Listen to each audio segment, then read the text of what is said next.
Imaginez un instant que tous les mardis et jeudis, des monstres géants de la taille de gratte-ciel débarquent juste pour détruire votre maison. Vous feriez quoi? L'armée régulière? Elle ne sert que de cible mouvante. Dans cet enfer, le seul espoir de l'humanité repose sur une bande de fous furieux. Des soldats qui enfilent des armures biotechnologiques pour essorer 100% de leur potentiel, quitte à voir leur propre corps tomber en lambeaux. Aujourd'hui, on pose les cartes sur la table. On fait le point sur ceux qui portent ce monde à bout de bras. Et croyez-moi, le numéro 1 possède une telle longueur d'avance qu'il ne joue même plus au même jeu que les autres. Allez, trêve de bavardage, on plonge dans le vif du sujet. On commence ce classement avec des soldats qui n'ont pas reçu de super pouvoirs à la naissance, mais qui prouvent qu'avec une volonté en acier, on peut survivre au pire des cauchemars. En 10e position, on retrouve Yaru Furuhashi. Ce mec, c'est le cauchemar des stratèges militaires. Là où les autres s'entraînent des années pour réguler leur puissance, lui fonctionne à l'instinct et à la pure adrénaline. En temps normal, ses stats sont correctes, sans plus. Mais dès qu'il voit un de ses potes se faire encastrer dans le béton par un monstre, son cerveau vrille. Ses compteurs explosent. Dans son cas, la rage pure est un carburant bien plus efficace que n'importe quel calcul scientifique. Son corps est en train de se détruire à cause de cette surcharge permanente, mais pour sauver ses alliés, il s'en fout royalement. Et c'est ça qui le rend beau. Si Furuhashi fonctionne à l'émotion brute, le suivant impose une approche totalement opposée, le calme avant la tempête. En 9e position, Kishi Kaguraji, le canonnier lourd. Le flingue que ce gars trimballe briserait le dos de n'importe quel humain normal. Autour de lui, tout explose, les lignes s'effondrent et les gens hurlent de terreur, mais lui reste totalement de marbre. Il presse la détente avec la précision froide d'un robot auquel on aurait oublié d'installer l'option de la peur. C'est le soldat parfait sur le papier, mais son style de combat, exclusivement frontal, limite ses perspectives. Face à des monstres qui s'adaptent et évoluent en permanence, se contenter d'être une tourelle blindée ne suffit plus. À ce niveau-là, la force brute a besoin d'un cerveau. Et c'est précisément pour ça que le numéro 8 surclasse ces deux vétérans. En 8e position, Aoi Izumo, le jeune héritier du méga-conglomérat qui détient le monopole des armes de l'armée. Qu'est-ce qu'un gosse de riche né avec une cuillère d'argent dans la bouche vient foutre dans la boue du front? C'est simple, pour lui, la guerre est un immense plateau d'échecs. Il ne se contente pas de tuer des monstres, il calcule la rentabilité de chaque balle et anticipe les retombées économiques de chaque victoire. Il est brillant, calculateur, et un poil cynique. En gros, il utilise le terrain pour tester gratuitement les prototypes de sa propre entreprise. C'est le coup parfait, transformer l'apocalypse en un business ultra rentable. Mais restons honnêtes une seconde, l'action sur le terrain ne fait pas tout. Dans une guerre contre des monstres géants, le renseignement tue tout aussi bien que l'artillerie lourde. En 7e position, Konomi. Oui, il passe ses journées assis dans un QG climatisé derrière des écrans et n'a jamais touché une épée de sa vie. Mais sans son cerveau, la 3e unité se serait fait décimer dès le premier épisode.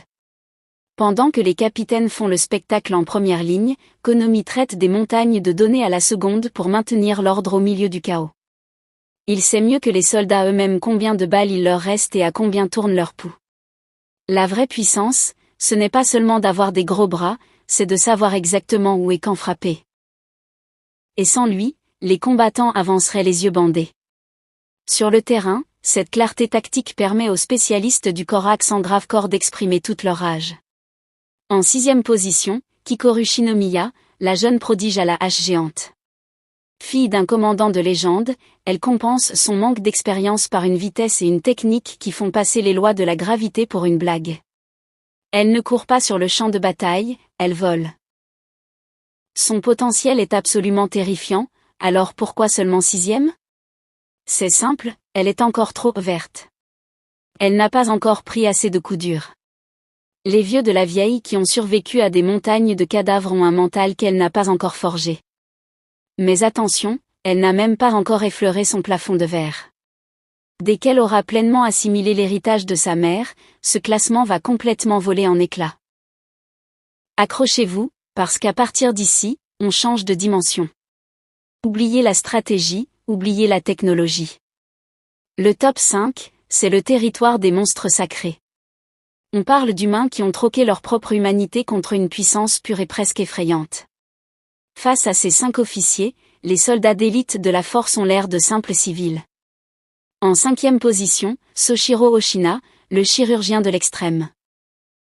Alors que toute la doctrine militaire dit qu'il faut tirer de loin pour rester en vie, Oshina fait le choix de la folie pure, il va chercher le Corax en grave corps direct. À l'ère des gros canons, le mec débarque avec 2 katanas et découpe les articulations des monstres géants en lamelles d'1 millimètre à vitesse supersonique. C'est ultra stylé, rapide et mortel. Et le pire, c'est son secret, il est le seul capable de supporter l'armure du Keiju numéro 10. Une armure vivante qui a sa propre conscience. Les deux passent leur temps à se hurler dessus mentalement tout en orchestrant un carnage parfait sur le terrain. Une vraie vie de vieux couple, où les disputes n'empêchent pas de faire le boulot. Si Oshina est un scalpel de précision, la 4e position est un véritable bombardement au tapis. En 4e position, Mina Hashiro, le marteau ultime de la force de défense. Si elle est devant Oshina, c'est parce que son échelle de destruction est absolue. Sa spécialité ? Offrir une délivrance physique au Keiju majeur en un seul tir de canon. Et pour ne pas se faire envoyer dans le décor par le recul monstrueux de son arme, elle utilise un tigre géant comme contrepoids corporel. C'est le cheat code parfait, Mina s'occupe des dégâts, le tigre encaisse la pression, et le Keiju pleure dans son coin. On pourrait croire qu'on a atteint le sommet de la puissance, mais le top 3 va vous montrer que la force brute ne vaut rien face à un vrai code de triche. En 3e position, j'ai Narumi, le commandant de la première unité et le plus grand frimeur de toute l'œuvre. Narumi ne combat pas, il triche. Ses yeux, greffés à partir du Keiju numéro 1, interceptent les signaux électriques du cerveau de l'ennemi. Le monstre n'a même pas encore levé le petit doigt que Narumi sait déjà exactement où le coup va tomber. Il lit littéralement l'avenir. Le plus fou chez ce mec, c'est son contraste délirant. Sur le terrain, c'est un dieu de la mort ultra froid. Mais une fois revenu à la base, c'est un otaku fini qui claque tout son salaire dans des figurines et des jeux vidéo en vivant dans le désordre le plus total. Un génie absolu, mais un colocataire invivable. Le problème, c'est que prédire l'avenir ne sert à rien si vous tombez sur quelqu'un qui refuse de négocier avec la physique.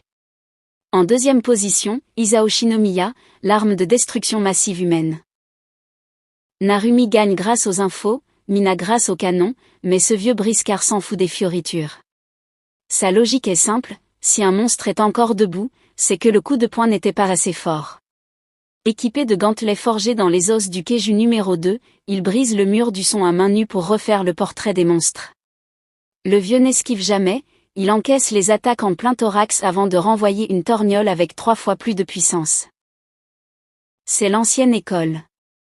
Et face à un train à grande vitesse qui vous arrive dessus sous forme de poing, vous avez beau voir le coup venir grâce à vos yeux magiques, vous ne pouvez pas l'arrêter. Si la première place revient à notre champion, ce n'est pas seulement parce qu'il a de plus gros bras, c'est parce qu'il a carrément renversé la table et réécrit les règles du jeu. En première position, Kafka Ibino, alias le Keiju numéro 8. À partir de ce moment-là, Kafka cesse d'être simplement un soldat. Il devient un phénomène que plus personne ne peut réellement classer comme humain ou comme Keiju. La véritable force de Kafka, ce n'est pas son coup de poing qui pulvérise des monstres géants en poussière atomique. C'est son évolution. Les autres personnes de ce classement représentent la limite absolue de la technologie humaine, ils polissent le plafond de verre. Kafka, lui, n'a même pas de plafond. Il mute, grandit et s'adapte en temps réel pendant le combat, allant jusqu'à copier les techniques de ses adversaires. Il est la plus grande terreur de l'humanité, mais aussi sa seule chance de survie. Un monstre au cœur d'or qui redéfinit ce que signifie être un héros. Ce voyage au sommet de la force de défense montre bien que dans cet univers, personne ne reste sur ses acquis et que la puissance est en mouvement permanent. Alors, dites-moi dans les commentaires, vous êtes plutôt de la team Narumi avec ses yeux chéatés, ou team le vieux Shinomiya et ses poings d'acier ?